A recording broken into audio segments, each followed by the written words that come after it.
আসসালামু আলাইকুম। আমি আজকে আপনাদের সামনে কিছু গুরুত্বপূর্ণ কথা এবং কিছু অনুমেয় কষ্ট এগুলো বলার জন্য এসেছি। আমি একজন পুলিশ সদস্য। আমি সমগ্র জাতির কাছে একটা অনুরোধ নিয়ে আসছি এবং আমার যারা পুলিশ ভাই বন্ধু ব্যাটসম্যান যারা আছেন, আমি সকলের উদ্দেশ্যে কিছু কথা বলার জন্য আসছি। সমগ্র দেশের মানুষের সামনে কিছু কথা বলার জন্য আসছি। যারা আজকে এই নতুন স্বাধীনতা যারা অর্জন করেছে, যে সমস্ত ছাত্ররা মারা গেছে, সাধারণ মানুষ মারা গেছে, সর্বস্তরের জনগণ যারা মারা গেছে, আমি তাদের প্রতি সমবেদনা এবং দুঃখ প্রকাশ করছি। এবং আমার যারা পুলিশে যারা মারা গেছেন যে সমস্ত ভাইয়েরা, তাদের প্রতি আমার সমবেদনা, তাদের পরিবারের জন্য আমার সমবেদনা। তো আমরা নিম্নপদস্থ কর্মকর্তারা যারা ডিপার্টমেন্টে চাকরি করি, আমাদের আদেশ মানতে হয়, নির্দেশ শুনতে হয়। আজ দেখেন যে সাধারণ শিক্ষার্থীরা মারা গেছে, পুলিশ যারা মারা গেছে তারা সব নিম্নপদস্থ কর্মকর্তারা, যারা আদেশ দিচ্ছেন নির্দেশ দিচ্ছেন, তারা কিন্তু কেউ মারা যায় নাই, বা অন্য কোনো বাহিনীর কোনো সদস্য মারা যায় নাই। তো এখানে একটা প্রশ্ন থেকে যাবে, পুলিশ কেন, পুলিশ কেন হয়? Police is so called. Police আজকে দেশের জাতীয় ভিলেন। এই পুলিশ সর্বপ্রথম ৭১-এর মুক্তিযুদ্ধের সময় রাজাকার বাহিনীর বিরুদ্ধে প্রথম কাউন্টার অ্যাটাক রাজারবাগ থেকে দিয়েছিল। আর সেই গৌরবময় ইতিহাস উজ্জ্বল পুলিশের আর জাতীয় ভিলেনে পরিণত করেছে কিছু স্বার্থান্বেষী মহল।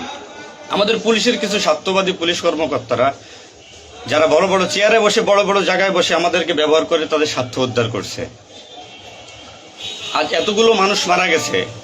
আমি একজন পুলিশ, এর বাইরে আমি একজন ছাত্র ছিলাম। পড়ালেখা শেষ করে আমি চাকরিতে ঢুকছি। এটা আমার অপরাধ না। আমার ডিপার্টমেন্টকে কলুষিত করছে, এটা অপরাধ। আমি একজন সন্তানের বাবা, আমার 2 বছর বয়সে একজন সন্তান আছে।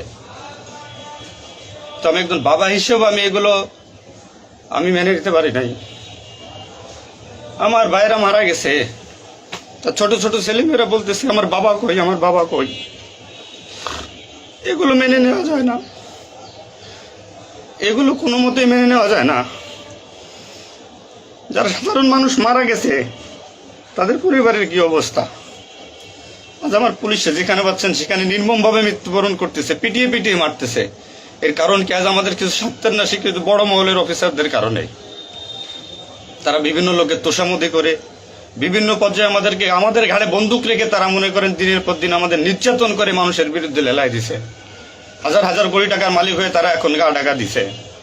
এই মৃত্যুর ভার, এই পুলিশ মৃত্যুর ভার কে নেবে? পুলিশের মৃত্যুর বিচার হবে না এই বাংলাদেশে, আমি জানি।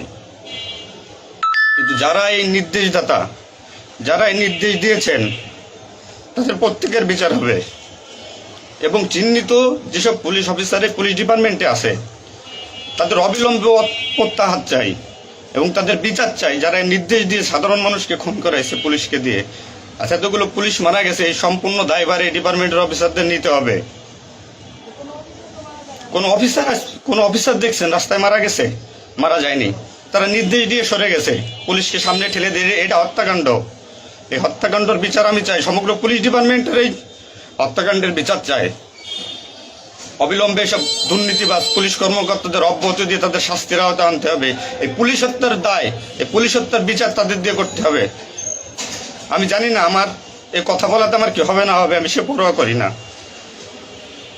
আমি শঙ্কিত সেই পরিবার নিয়ে, যারা মারা গেছে, তাদের ফ্যামিলি, তাদের বউ বাচ্চাগুলো এতিম হয়েছে। তা সাধারণ মানুষ মরেছেন, আমি তাদের থেকে ব্যতীত। নির্মমভাবে অত্যাচার করছে, এগুলো মেনে নেওয়ার মতো না। আমি সবাইকে অনুরোধ করব, আমার ভাই বন্ধু যারা আছেন, আমি কোনো উস্কানিমূলক কথা বলতে এখানে আসি নাই। আমি এখন সত্যি বাস্তব কথা বলতে আসছি। আমার কষ্টের সঙ্গে বলতে হয়, আমি একজন পুলিশ পরিবারের ছেলে। আমার বাবা অন ডিউটির অবস্থায় 2012 সালে মারা গেছেন। আমি পরিচয় দিতে পারছি মানুষের কাছে, আমি একজন পুলিশের সন্তান। আমার ছেলে মেয়ে কিভাবে পরিচয় দেবে তাদের সহপাঠীদের কাছে যে আমার বাবা একজন পুলিশ? কিভাবে পরিচয় দিবে? সিসি করবে? আজ মানুষের কাছে, জাতির কাছে সমগ্র পৃথিবীর কাছে মানুষ আজকে ভিলেন রূপে পাবলিক পরিচয় হয়ে গেছে। এই মানুষগুলো, এদের মৃত্যুর ভার, পুলিশ হত্যার ভার ডিপার্টমেন্টের সর্বোচ্চ পর্যায়ে থেকে সর্বনিম্ন পর্যায়ে এর সাথে যারা জড়িত ছিলেন তাদের দেওয়া লাগবে, তাদের এগেনস্টে হবে। প্রত্যেকটা পুলিশ সদস্য আজ বাইরে বেরোতে ভয় পাচ্ছে, মৃত্যুর ভয়। এখনো অনেক জায়গায় আমি নিউজ পাইলাম সকালবেলা, অনেকে পুলিশ মরে গেছে, তার কোনো হদিস নাই। এখন অনেকে আটকা আছে, সবাই প্রাণ ভয়ে, আজ পুলিশ প্রাণ ভয়ে লুকাচ্ছে। কিসের জন্য? আপনাদের কারণে, আপনাদের স্বার্থ উদ্ধারের কারণে পুলিশকে ব্যবহার করছেন প্রত্যেকটি ক্ষেত্রে। এটা আর কেউ মেনে নিতে পারলো, আমি ব্যক্তিগতভাবে মেনে নিতে পারবো না। প্রত্যেকে দায়ভার নিতে হবে আপনাদের। আজ নির্বিকারে যতগুলো মানুষ মারছেন, আজ এই মৃত্যুর সামিলে আমি থাকতে পারতাম। চিহ্নিত করে করে বিচার হবে আপনাদের। পুলিশ কর্মকর্তারা যারা আছেন এর সাথে জড়িত সবার বিচার হবে, বিচার করতে হবে। কেউ না করুক, আমি করব। আপনারা পুলিশের গৌরবময় ইতিহাস ঐতিহ্যকে ধারণ করে নিজেদের স্বার্থ উদ্ধারের কারণে আজ পুলিশ বাহিনীকে মৃত্যুর মুখে ঠেলে দিচ্ছেন। তাদের কথা একবার চিন্তা করেননি। আপনি নির্দেশ দিচ্ছেন, নয়তো এই পুলিশ, এই সাধারণ পুলিশ, আমরা যারা আছি, আমরা কখনো এদের গায়ে বুলেট চালাইতাম না, কখনোই আমরা গুলি ছড়তাম নাই আমাদের ভাইদের উপরে। ডিপার্টমেন্টের ম্যাক্সিমাম 80% পুলিশ এখন পড়াশোনার সাথে জড়িত। এভরি ওয়াল, সবাই পড়াশোনার সাথে জড়িত, সবাই ছাত্র। আপনারা আপনাদের ব্যক্তিগত রক্ষার কারণে কই, আপনারা এখন কোথায় আছেন? আপনারা একজন বড় বড় অফিসাররা কোথায় আছেন? বেরোয় আসেন, নামেন পুলিশের সামনে, পুলিশকে সিকিউরিটি দেন, দেশের মানুষকে সিকিউরিটি দেন। আপনাদের হাতে পুলিশ বাহিনী ক্ষতিগ্রস্ত, বিপর্যস্ত, বৈষম্য সৃষ্টি করছেন আপনারা। আপনারা প্রতিটা ক্ষেত্রে পুলিশের সাথে পুলিশের বৈষম্য সৃষ্টি করে দিয়ে গেছেন। যে যার মন গড়া কথা দিয়ে এটাই আইন, এটাই নিয়ম, এটাই শিখাইছেন পুলিশ ডিপার্টমেন্টকে। এগুলো হবে না।